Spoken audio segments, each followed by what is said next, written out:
The women of G.I. Joe. We're going to rank them. And not in a creepy way. Not ranking on like basis of hotness alone. We're going to rank them on badassery. And maybe some of their hotness will play into that. But it's going to be about who's the most badass. And in doing this, as with all of the ranking videos, basically we're getting a little overview of all of the female characters, the operators who've joined G.I. Joe at some point, from worst to best, right?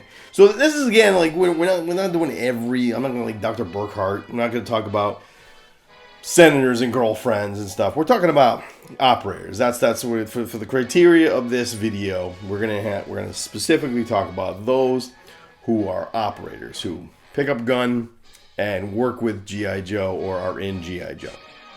And this is just G.I. Joe. Cobra's going to be a separate video. That's next. And there's surprisingly more than 3 of those too. So, I mean, here you go. At the very bottom, the single worst character female character in G.I. Joe, possibly the worst character in G.I. Joe, maybe next to Ice Cream Soldier. We have hashtag. One, if you choose your name to be hashtag as your code name and in an elite fighting force, you immediately deserve to be executed. So, or die in battle in some sort of horrific way, or be kidnapped by Cobra and tortured, because that is just the worst. So if you're not familiar with hashtag, she's part of the IDW team. She is the PR expert. That is why her name is hashtag, which makes her the most like dated and stupid named character in the entire history of G.I. Joe. And that is why she gets worst. In addition to being a completely stupid character with a really dumb name, she also doesn't believe in guns, which does not make you a good choice for the elite fighting force. Okay, we had one lifeline, but one's enough. One person doesn't like guns is enough. Eventually she does use a gun, picks up a gun, and shoots the Baroness to save Cover Girl. But anyway, awful character. Nope, not waiting for my classified hashtag anytime soon. Next in line, and still on the bad ones, we have the female version of Salvo. And now I'm just not a fan of these. This is going to be a common theme here, that a lot of these are gender swapped. And I think gender swapping in some circumstances in some media is fine. I just don't know why you need to do it in G.I. Joe. Come up with a new character. You just come up with a new character. So they took Salvo, who was, a figure I liked a lot, big burly dude, and they turned him into a big burly lady. So it was short-lived. Can't tell if she's supposed to be like big and muscular, or if this is part of that trend of body positivity thing going on. So I'm going to go with no on Salvo. No. Also, I think like if you look into the reasoning behind changing Salvo, is the writer felt that the original character, a big burly dude with a t-shirt that says "The Right of Might" on it, looking all bald, looked kind of alt-right.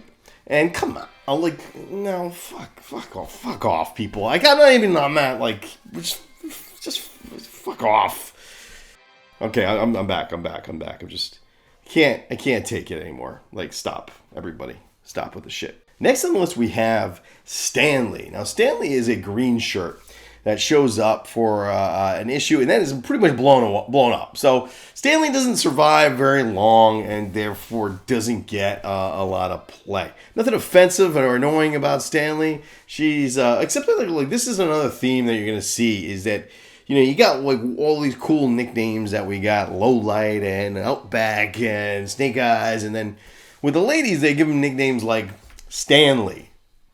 What the hell's that about? What is she, like, stapling people? What is that? How is that even a nickname in any way? That is just a dude's name. I don't get it. It's not even remotely like, you could name someone one of those like women man names like Dylan or Pat. This is Stanley. This is a name that is just flat out an old man. There aren't too many new Stanleys, right? I mean, so this I don't know what the hell I'm thinking. Next is Feedback. Now, Feedback is a green shirt recruit. only had a little bit of play in the comic book, and looks almost like Tripwire, like Lady Tripwire or something, right? Feedback, not much to go on here. Definitely better than Stanley, just on the basis of she's got a better name and a better look and a little bit more to distinguish herself, and she doesn't die in like 30 seconds of appearing in the comic book, so she gets a little bit of a higher mark, and doesn't have a stupid name. Next in line, we have Dial Tone 2. So this is the reboot of Dial Tone, now a woman. And again, I just don't see the point of rebooting any of these characters as women, because you're not at a lack of characters that you could pull from. You just can grab makeup or a new character if you want, because at some point, some kid's favorite character was that action figure when they were little, especially if maybe that character came from your hometown. For example, Dial Tone came from Eugene, Oregon. If you're from Eugene, not a lot going on in Eugene, you probably loved Dial Tone, right? Now, as far as I'm going, I didn't love Dial Tone. Dial Tone was okay. I always thought Dial Tone he had that big giant backpack, and basically what would happen to him every time I ever used Dial Tone was somebody shoot him in the back and his backpack would explode, and then he'd be kind of useless. It would light on fire for a minute, and he would usually survive, but I mean, he would... That's what that backpack is for, basically. So, not my favorite character, but he was somebody's. So why are you going to make him a girl? Just stop. There's a ludicrous amount of characters in the G.I. Joe continuity that you could just create a new one, and no one cares. They do it all the time. Leave me my Dial Tone. There is one figure of the female Dial Tone in a Troop Builder pack. Not a great figure either, but having a figure gets you boosted on the list just a little bit. And next in line, we have Quarrel. And now Quarrel is going to be another theme that you're going to see, is that a lot of these female characters are basic repaints of Scarlett. Quarrel was an action force figure that essentially was a motorcycle riding, crossbow shooting. I mean, give the girl a new weapon, okay? Not every character should have a crossbow. So Quarrel gets like low marks for just being like not a fan of these, like, let's just repaint it and change it up.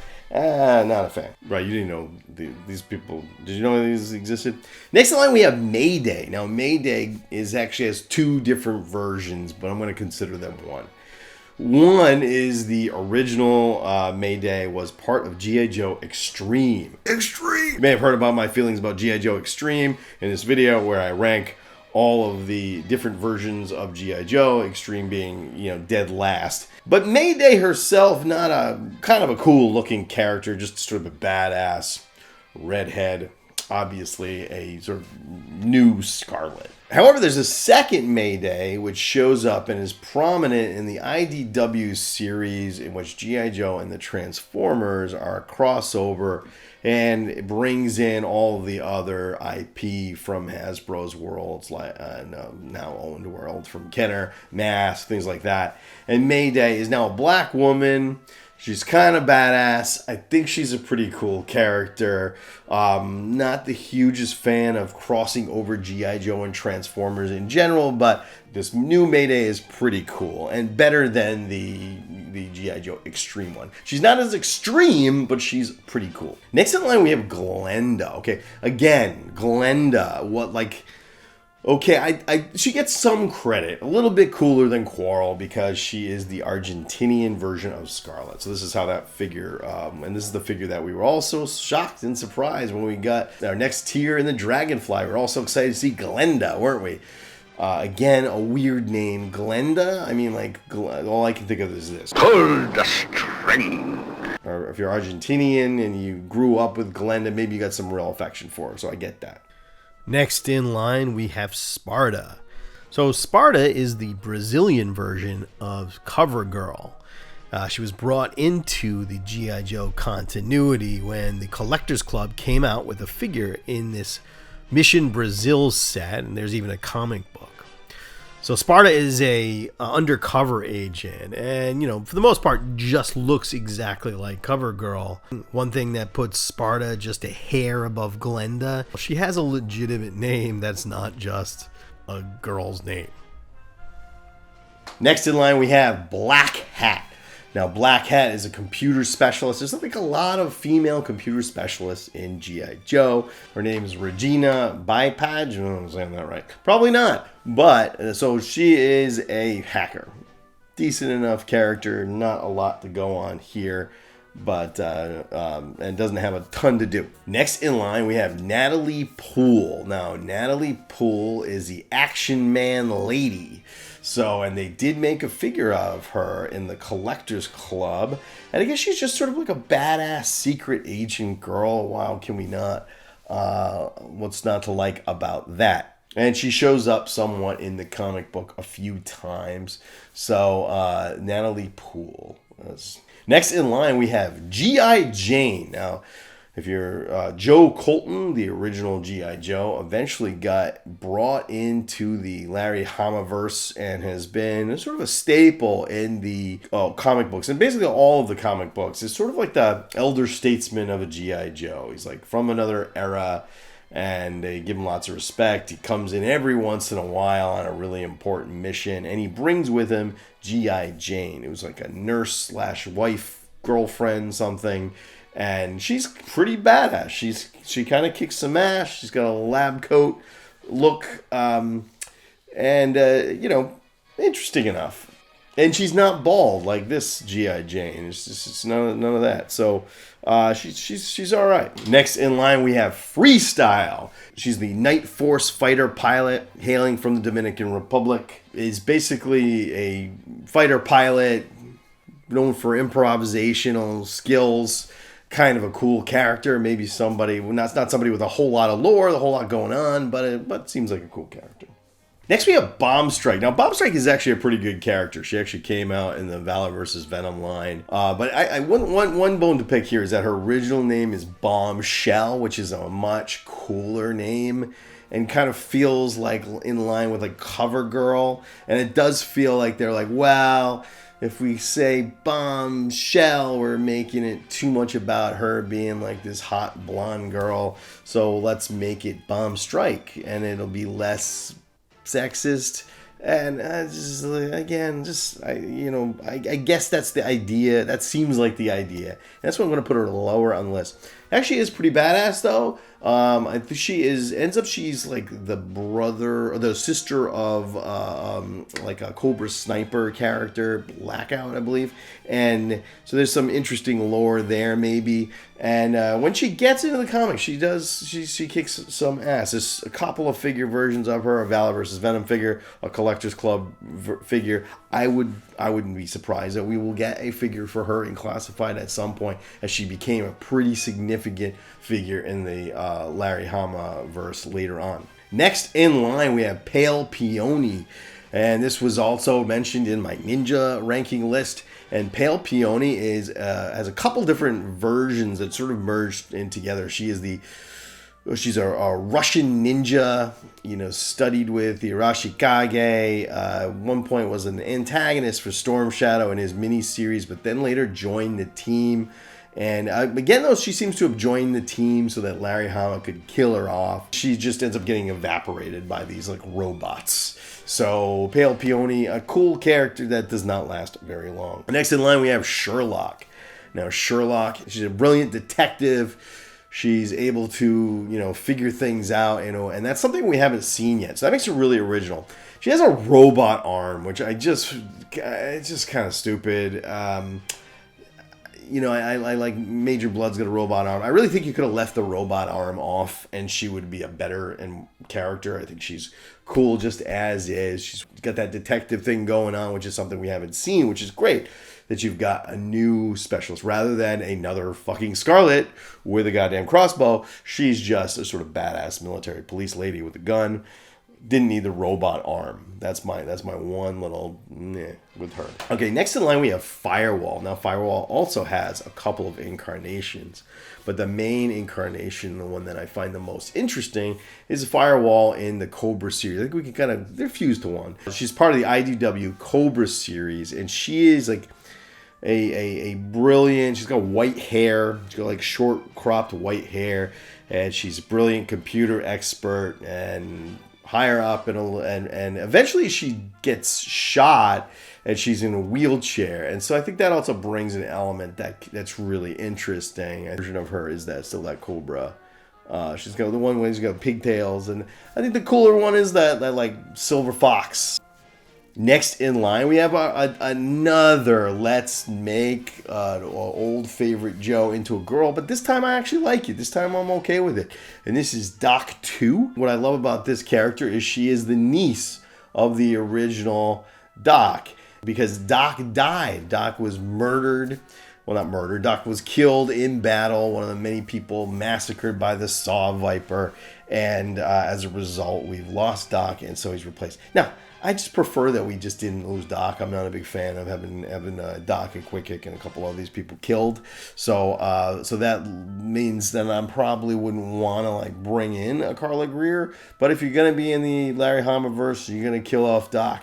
Bringing in his niece is not a bad way to bring in a female character. And so the only one that I will accept of these, let's swap out a character for a female version for the original. This is a good one. And there is a figure of this. The Incredible Collectors Club came out with so many figures, so many rare ones, so many one-offs that were really interesting. This is one of them.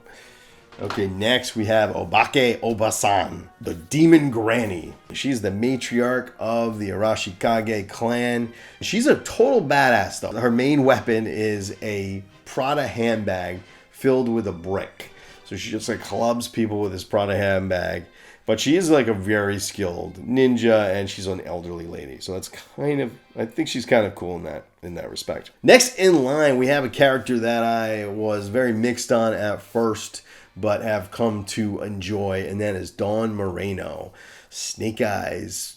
She's a young girl who is Cobra Youth. She hangs out. Cobra Commander finds her. She's like beats up this whole team full of guys playing lacrosse. And to prove herself, and then Cobra Commander sees she has like combat potential, and he makes her his little friend. He gets strapped into the brainwave scanner, and Snake Eyes memories get implanted in her brain. And then she becomes Snake Eyes 2. She dons his costume, which does look incredible. It's a very cool looking costume. My beef with Dawn Moreno is I don't want a different Snake Eyes. I don't want a female Snake Eyes. I don't want...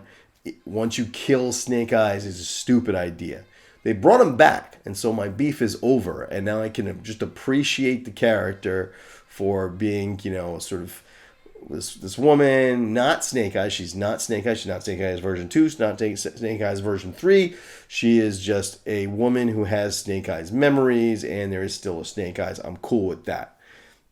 That's so I like Dawn Moreno. She does have a badass looking costume that apparently Larry Hama wanted to make her because he liked the idea of people cosplaying. Nobody cosplays as Dawn Moreno. Like, no one. I've never seen a cosplay of Dawn Moreno. Somebody should. It's a very cool looking costume. Next in line, we have a character called Chameleon. Now, Chameleon is broad. Now, there's a few different versions of Chameleon. Again, this is what happens when you've got so many different continuities. You've got the IDW. You've got the Larry Hamaverse.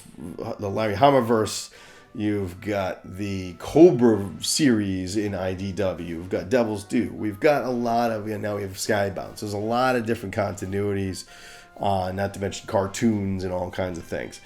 But the Chameleon that really makes an impact is in the Cobra series. She's a spy hired because she kind of looks like the Baroness, and she is a chameleon. She is good at changing her look and becoming part of something. When she's with Cobra, she is traumatized by what she sees and the things that she has to do, and that makes her a really interesting character. Next in line, we have Ronin. Now, Ronin is Chameleon, but Chameleon loses her shit after being traumatized by being in Cobra. changes her name to Ronin. And that is a very badass storyline. Again, if you haven't read IDW's Cobra series, check it out. That's where you'll see her. And she's a great character. And that's why I put her pretty high up on the list, even though she's a little minor character. Now we're getting to the last few. And probably your top 5 is going to be probably like my top 5, except maybe in different order. And tell me your top 5 or top 10 or whatever you want in the comments below. What do you think I got right? What do you think I got wrong? Next, we have Marissa Fairborn. Marissa Fairborn is a really interesting character that hails all the way back to the Transformers cartoon. Marissa Fairborn is a common side character in the Transformers continuity. Marissa Fairborn ends up crossing over to G.I. Joe in a couple of different continuities. In one continuity, they take the hint that Marissa Fairborn's name was the same as the warrant officer of G.I. Joe and Action Force leader Flint, Dashiell Fairborn. And they actually made her his illegitimate daughter. So apparently Flint, doesn't use a condom. And in addition, there was a Collectors Club series that combined G.I. Joe and Transformers. It gave us an old Snake and a version of the Baroness that had Ravage on a leash. And it also came with this figure, Marissa Fairborn, and a bicycle transformer called Afterbreaker. In one of the continuities, there is the Japanese continuity called Kiss. Apparently, Marissa Fairborn is in love with Optimus Prime. So a really interesting character, and often and many different iterations with long history. Marissa Fairborn is high up on this list, despite not having a huge part in G.I. Joe. Next in line, we have Verona. Now, Verona is really Dana, and this is why I love her and put her kind of high on this list. Is that Dana from the October Guard, who was always a big fan of, loved the October Guard, obsessing over Rocky IV and the conflict between Russia and America, had seen that brought into G.I. Joe. But then there would be allies, so they would always flip from being like fighting each other to being on the same team, and Dana was one of the better ones. Eventually, she does join the G.I. Joe team and changes her name to Verona. And so she gets to be on the list, but she's always been a really great character. Next in line, we have Stiletto. And now this is one who's going to be on both lists. She's got to be on the Cobra and the G.I. Joe list. Stiletto is a really cool character.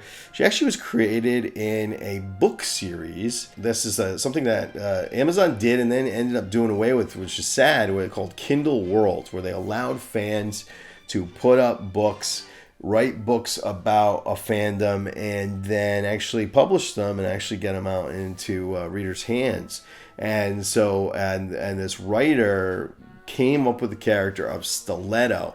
And what she just gets a lot of points for being really cool looking. She's an Asian woman. She's got a scar across her face. She's got one dead eye, so one white eye, right? And so she's kind of badass looking. They ended up making her into a figure in the later run of G.I. Joe. I believe the 50th anniversary, one of the anniversaries, they put her out in a package, and she just came with a bunch of knives, and she's a knife fighter. She's a martial artist. Also a double agent, so it turns out that Stiletto is, she starts off as Mercer's partner, but then eventually turns, and we find out that she is actually a part of Cobra. She was sort of saved by Cobra Commander, has extreme loyalty to him, and infiltrates the G.I. Joe team. And so that makes her a really interesting character, and definitely something I would love to see in the Classified line. This is one of the reasons why we can go over these is it's really interesting to see that Classified is obviously really focused on bringing more women into the fold. They brought us the Valkyries, which is very cool. They brought us the new Scout Ferret driver. They have brought in things like Agent Helix and Shooter. And so they obviously want more women in. And so there's a lot of women on this list that would make some pretty good figures. And I didn't know much about this next one until she came out in the line. So this is Shooter.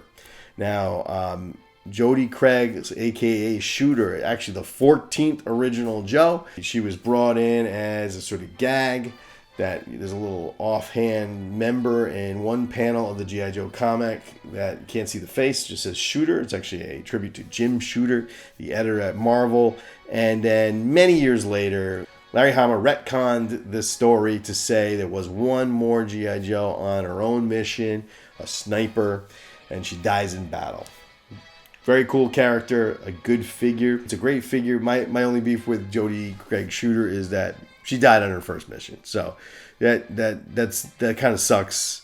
We don't need to go with that continuity. She can be alive and well in whatever storyline you're creating. Next in line we have Lola. Now Lola is... Now normally I would... Girlfriends I'm leaving off the list in general. In general, the girlfriends. Because there's too many girlfriends. You know, Quick Kick had a girlfriend. Ripcord had a girlfriend. Candy Apple, we all love her. Shipwreck had all kinds of women that he sexually harassed. I guess, is that a girlfriend? I don't know. But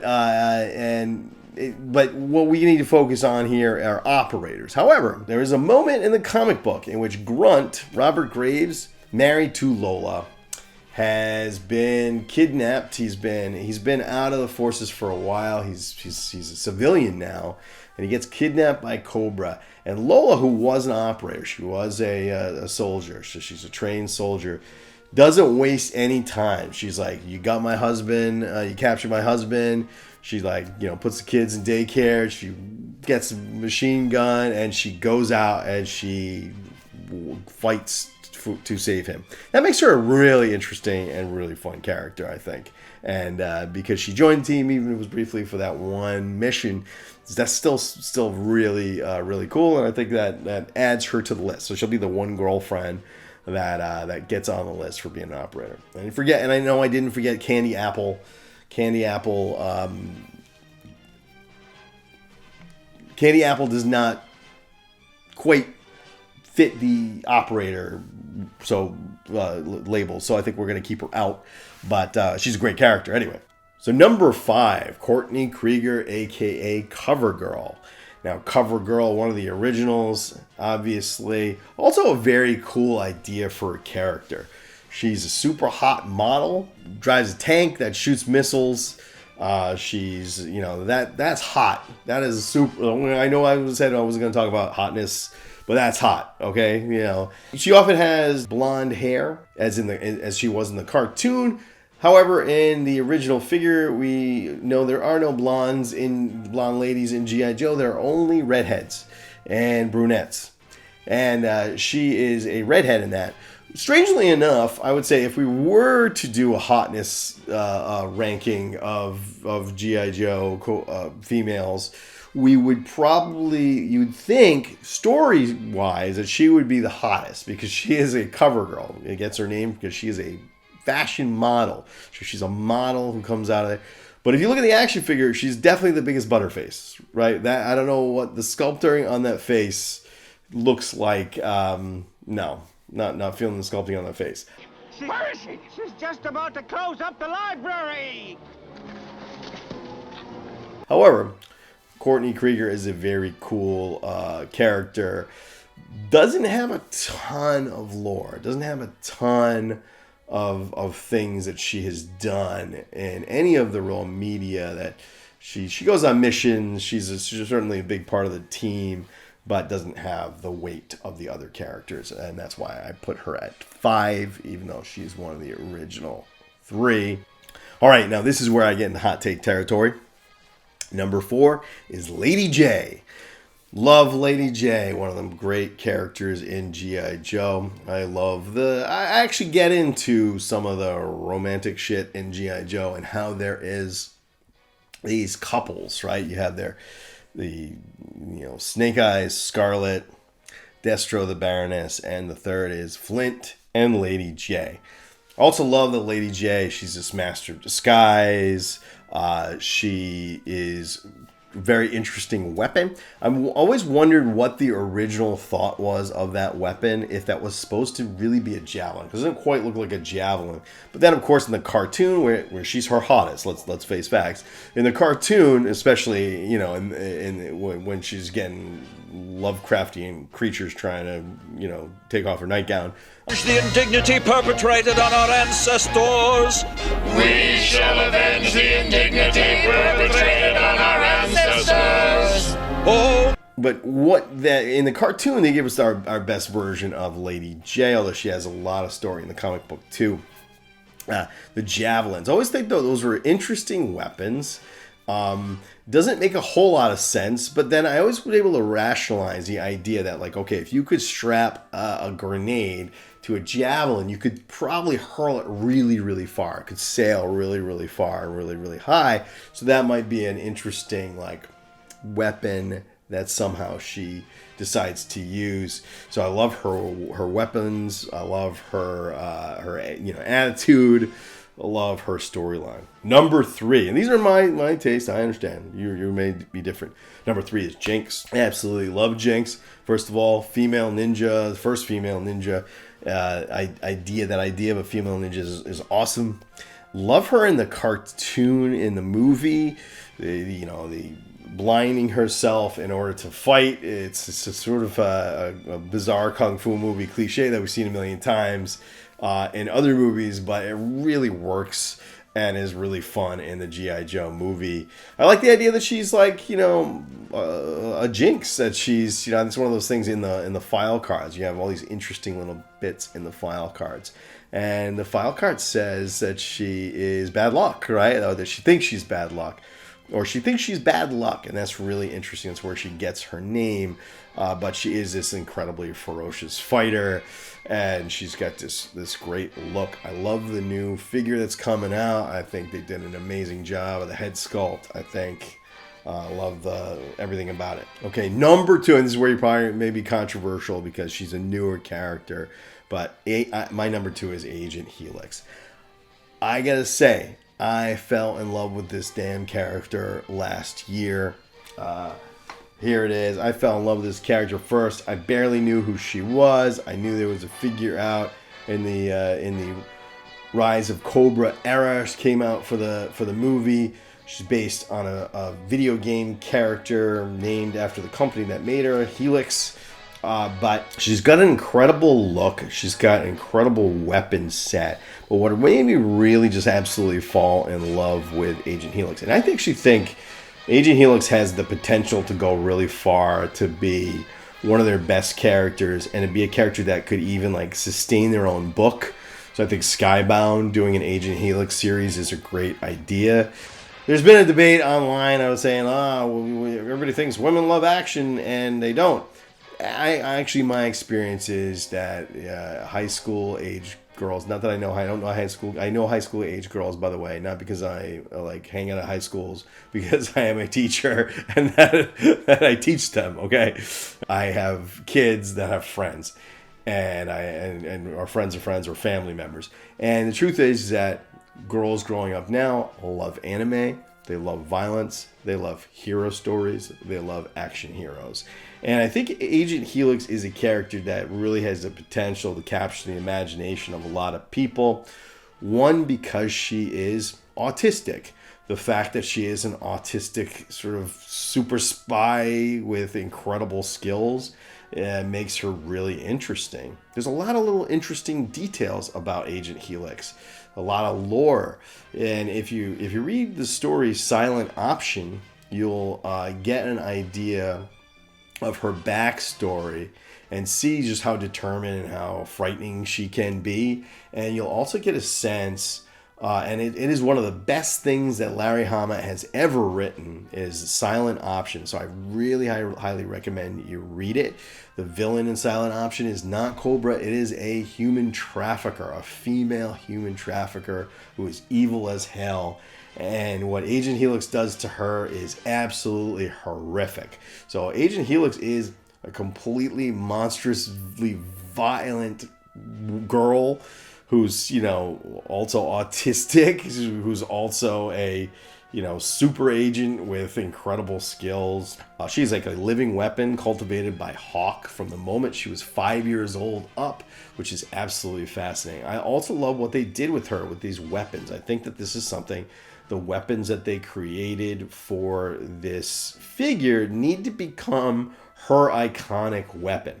because I haven't seen this much before, but there's these little almost like praying mantis blades. And it works with the way her brain works because she has what is complete battlefield awareness, which means that she can basically sense what's going to happen 10 steps ahead, and she can create, she can follow martial art forms very easily. She's got almost a savant-like ability to do that. I do think she has the potential to be her own character with her own lore, and that could build the story of the G.I. Joe team more.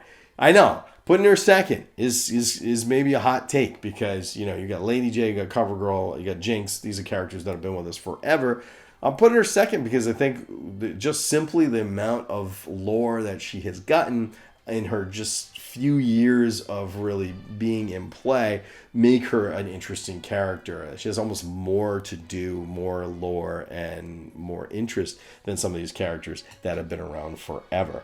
You can actually see on the box here, you're going to see that this, the SWAT team in the background, this is a reference to Silent Option.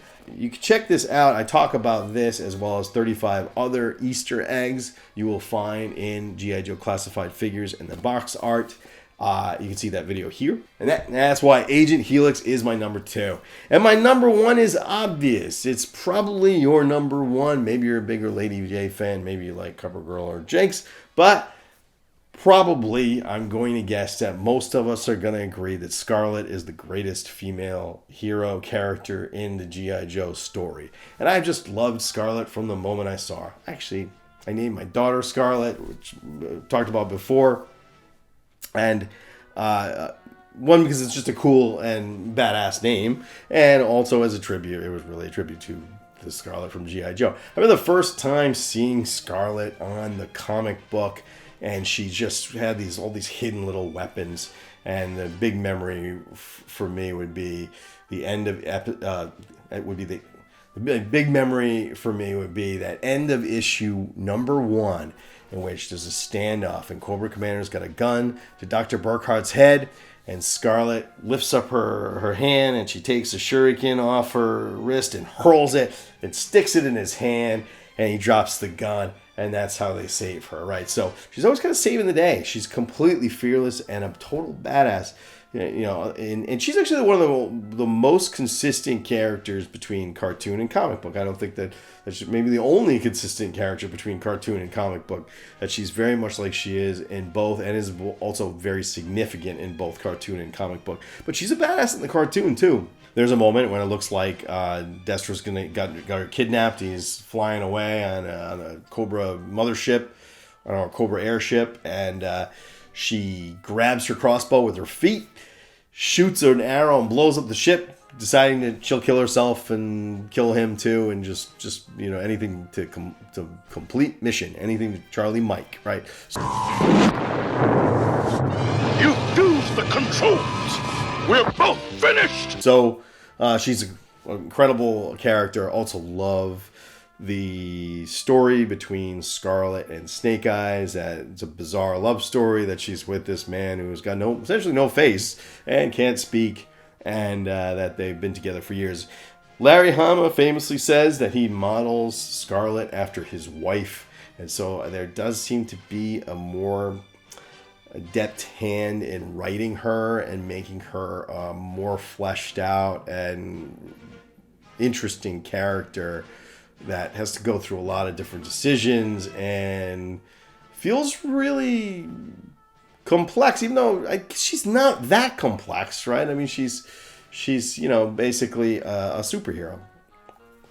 So I love Scarlett, the greatest female character in G.I. Joe history. And if you find these rankings interesting or useful, you can check out more of them here. I talk about a lot of these characters and more. I talk about a lot of these characters and where they come from and more in this video, where I talk about every version of G.I. Joe ever made.